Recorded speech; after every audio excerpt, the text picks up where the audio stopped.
दोस्तों नमस्कार। एक तरफ जहां देश 73वां गणतंत्र दिवस बड़े धूमधाम से मना रहा था, वहीं दूसरी तरफ बेरोजगार छात्र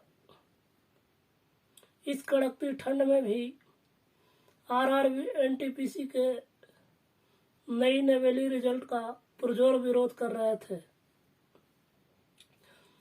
ये वही छात्र थे जो बरसों के कठिन तपस्या, लगन और मेहनत के साथ अपनी पढ़ाई पूरी करते हैं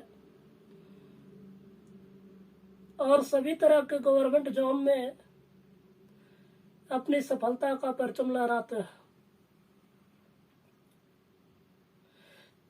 तो आज हम यह जानने की कोशिश करेंगे कि आखिर इतनी शालीनता, शांति और मेहनत से पढ़ाई करने वाले छात्र आखिर इतने विरोधी और हिंसक क्यों हो गए। एनटीपीसी के रिजल्ट में ऐसी क्या रहस्यमयी बातें छिपी थी जो इन मेहनती और त्याग के साथ पढ़ने वाले छात्रों को हजम नहीं हो पाई। तो आइए सिलसिलेवार तरीके से आरआरबी एनटीपीसी के बारे में चर्चा करेंगे, उसकी नियुक्ति की क्या प्रावधान है इसके बारे में भी बात करेंगे और यह भी जानने की कोशिश करेंगे कि आरआरबी एनटीपीसी के रिजल्ट में आखिर ऐसी क्या रहस्यमयी बातें थी। तो आइए पहले आरआरबी एनटीपीसी के बारे में ही जान लेते हैं कि आखिर आरआरबी एनटीपीसी वह क्या वाला है जिससे आजकल छात्र नाराज चल रहे हैं। आरआरबी एनटीपीसी का मतलब railway recruitment board non technical popular category. तो इन नामों से आप समझ गए होंगे कि इसमें किन लोगों की नियुक्ति की जाती है या किन छात्रों को नियुक्ति की जाती है। इसमें वैसे छात्रों की ही नियुक्ति होती है जो नॉन टेक्निकल हो, यानी सिंपल, इंटरमीडिएट और ग्रेजुएशन है, वो इन पोस्टों के लिए अप्लाई कर सकते हैं। आरआरबी एनटीपीसी को आप रेलवे का रिक्रूटमेंट संस्था भी कह सकते हैं, क्योंकि ये वो संस्था है जिसके माध्यम से रेलवे अपने रिक्त पदों को भरता है। तो आखिर छात्र जो विरोध कर रहे हैं, इसके पीछे का कारण क्या है, इसको थोड़ा समझ लेते हैं। आरआरबी एनटीपीसी जो है वो 10+2 के लिए और ग्रेजुएशन के लिए दोनों के लिए रोजगार मुहैया करवाती है। तो 10+2 वाले जो छात्र हैं वो junior clerk, junior accountant, junior time keeper इत्यादि पोस्ट के लिए अप्लाई करते हैं। और जो ग्रेजुएशन के छात्र हैं वो station master, goods guard, senior accountant, senior clerk इत्यादि पोस्टों के लिए अप्लाई करते हैं।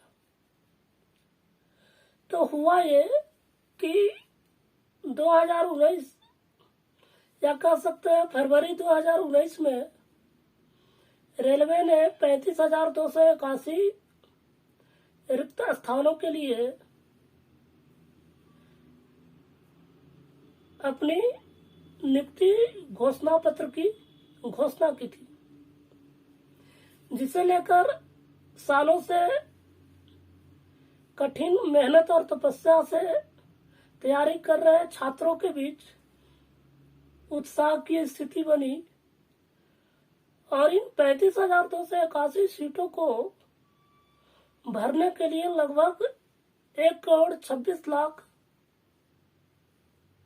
छात्रों ने फॉर्म भरा, जिसमें नौकरी कितने को मिलनी थी? 35,281 लोगों को नौकरी मिलनी थी। और इसके लिए कितने छात्रों ने अप्लाई किया? 1,26,00,000 छात्रों ने अप्लाई किया, जो यह दिखाता है कि आज के दिन में हमारे देश में कितनी बेरोजगारी बढ़ी हुई है। खैर, तो ये तो निकला। वैकेंसी कब निकला था? फरवरी 2019 में। और इसका एग्जाम स्टार्ट हुआ लगभग दिसंबर 2020 से। इसका जो एग्जाम चला वो जुलाई 2021 तक चला। तो छात्रों के बीच में थोड़ा रोष एग्जाम के लेट लतीफे को भी लेकर था, लेकिन छात्र ये कंप्रोमाइज करके ही चल रहे थे कि एग्जाम लेट होगा ही, क्योंकि आजकल ये आदत सी बन गई है। बिहार में देख लीजिए या यूपी में देख लीजिए, कोई भी ऐसा एग्जाम आजकल होता ही नहीं है जो बोर्ड के द्वारा निर्धारित की गई समय पर पूर्ण हो और समय पर अपना रिजल्ट दे और समय पर कैंडिडेट की नियुक्ति हो। तो खैर, इन रोषों का उतना मतलब रह भी नहीं जाता है, क्योंकि छात्र भी अपने आप से कंप्रोमाइज कर लिए। तो वैकेंसी निकली 2019 में, एग्जाम हुआ लास्ट 2020 से लेके मध्य 2021 के बीच में। तो इसमें जो थी 35,281 छात्रों को नियुक्ति करनी थी, यानी जॉब देना था। तो इसमें क्या था कि आरआरबी एनटीपीसी ने यह बोला था कि हम इसमें टोटल जो रिक्रूटमेंट है, यानी टोटल जो सीट है, उसके 20% छात्रों को सिलेक्शन करेंगे। क्योंकि आरआरबी एनटीपीसी में जो छात्र, इसमें जो है लगभग 3-4 तरह के एग्जाम होते हैं। पहला CBT 1, CBT 2 और एक होता है टाइपिंग, और फिर लास्ट में जाके मेडिकल होता है। और उसके बाद अपना डॉक्यूमेंट वेरीफाई करवाइए और उसके बाद नियुक्ति होती है। तो रेलवे की तरफ से यह घोषणा थी कि इसमें जो टोटल सीट है 35,281, इसके हम 20% लोगों को CBT 1 के माध्यम से सिलेक्शन करेंगे। और उन्होंने 20% छात्रों को सिलेक्शन भी किया, लेकिन पेच कहाँ फंसी, आइए वो समझते हैं। छात्रों ने विरोध क्यों किया, वो समझते हैं। तो जो एग्जाम हुआ था 2021 में, यानी जुलाई 2021 में जो एग्जाम संपन्न हुआ, उसका जो रिजल्ट निकलते निकलते 14 जनवरी 2022 आ गया। छात्रों ने जब रिजल्ट देखा तो इसमें छात्रों ने देखा कि एक ही छात्र कई पोस्टों के लिए नियुक्त किए गए हैं। यानी जो एक छात्र है वो लगभग 3-4 नौकरी एक साथ कर सकता है। तो छात्रों का विरोध का कारण यही बना कि आखिर भाई, आप बोले कि हम 20% लोगों का सिलेक्शन करेंगे जो हमारे पास सीट है उसके अनुसार, लेकिन यहाँ तो ऐसा कुछ दिखता ही नहीं है। एक ही छात्र 4 बार सिलेक्शन किए हुए हैं, एक ही रोल नंबर वाला 4-4 पोस्ट के लिए नियुक्ति हुई है उसकी। तो इसका भी एक विरोध था छात्रों के बीच में, क्योंकि पोस्ट था 35,281। उसके अनुसार CBT 1 में कितने लोगों को क्वालिफाई करना था? लगभग 7,05,000 लोगों को। सरकार ने एक एडवर्टाइज जारी करके यह दिखाया भी कि भैया हमने इतने लोगों को नियुक्त किया है। 20% लोगों को, छात्रों को किन्हीं के द्वारा भड़काया जा रहा है। या उनका आरोप ये भी लगाया कि कुछ कोचिंग संस्थानें हैं जो सरकार को कुछ कोचिंग संस्थानें हैं जो छात्रों को भड़का रही है, लेकिन ऐसी कोई बात नहीं थी।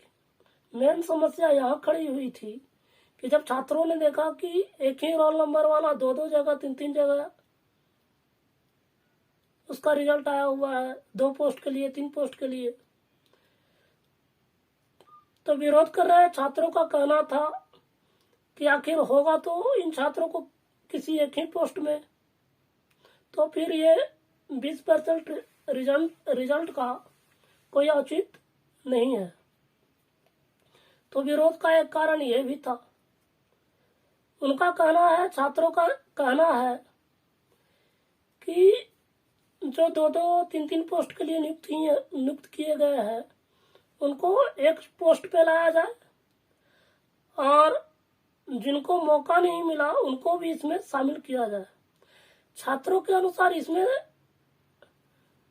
जहां 7,05,000 छात्रों को क्वालिफाइड करना था, वहीं इसमें देखा जाए तो सिर्फ 3,70,000 या 80,000 के लगभग छात्र ही क्वालिफाइड कर पाया है, क्योंकि 7 लाख छात्रों का जो संख्या सरकार ने दिखाई उसमें लगभग 3,00,000 लाख छात्र ऐसे हैं जो 3 पोस्ट के लिए 4 पोस्ट के लिए नियुक्त किए गए हैं।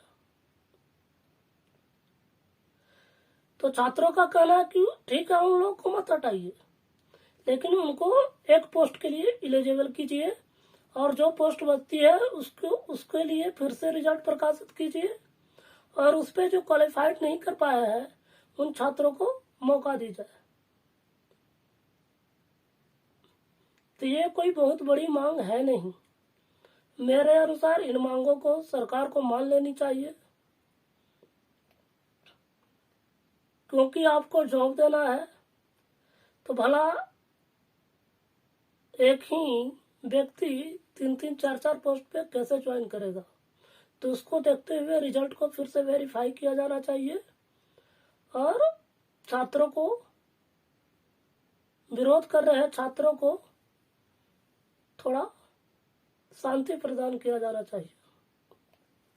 और छात्रों का दूसरा विरोध ये भी था कि 2019 में ग्रुप डी का नोटिफिकेशन निकला था, उसका भी एग्जाम अभी तक संपन्न नहीं हुआ है। और पहले जो नोटिफिकेशन के अनुसार ग्रुप डी के लिए सिर्फ एक ही एग्जाम का प्रावधान था, लेकिन कुछ महीने पहले सरकार ने एक नोटिफिकेशन जारी की और उसमें सरकार ने घोषणा की कि नहीं, अब 2 एग्जाम हम ग्रुप डी के लिए लेंगे। तो छात्रों का यह भी कहना है कि जो पहले आपने नोटिफिकेशन निकाला उसके अनुसार आप एग्जाम कंडक्ट करवाए, उसका भी विरोध है छात्रों के बीच में। तो सरकार को इन छोटी मोटी बातों पर ध्यान देनी चाहिए और कोशिश ये करनी चाहिए कि छात्रों के साथ अन्याय न हो, क्योंकि ये वही छात्र हैं जो सालों साल मेहनत करते हैं, तब जाके फिर इनको कहीं ना कहीं जॉब मिलती है। और ये ज्यादातर मिडिल क्लास के लोग ही होते हैं या पुअर फैमिली से बिलोंग करते हैं। तो मेरी सरकार से आखिर में यही अनुरोध रहेगी कि प्लीज इन छात्रों के साथ अन्याय न किया जाए, उचित न्याय प्रदान किया जाए। धन्यवाद। अगर आपको मेरे वीडियो अच्छी लगी हो तो आप इसे लाइक, सब्सक्राइब और शेयर अवश्य करें।